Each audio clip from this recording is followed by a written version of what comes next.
Joseph Stalin ایک دفعہ اپنے ساتھ پارلیمنٹ میں ایک مرغا لے کر آیا اور سب کے سامنے اس کا ایک ایک پر نوچنے لگا۔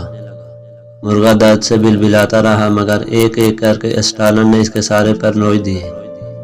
پھر مرغے کو فرش پر پھینک دیا اور پھر جیب سے کچھ دانے نکال کر مرغے کی طرف پھینک دیے اور چلنے لگا، تو مرغا بھی دانہ کھاتا ہوا اسٹالن کے پیچھے چلنے لگا۔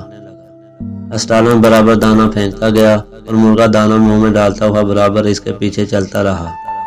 آخر کار وہ مرغا اسٹالن کے پیروں میں آ کھڑا ہوا۔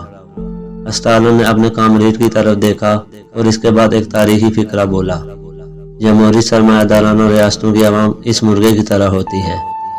ان کے حکمران عوام کا پہلے سب کچھ لوٹ کر انہیں اپاہج کر دیتے ہیں اور بعد میں معمولی سی خوراک دے کر خود ان کا مسیحا بن جاتے ہیں۔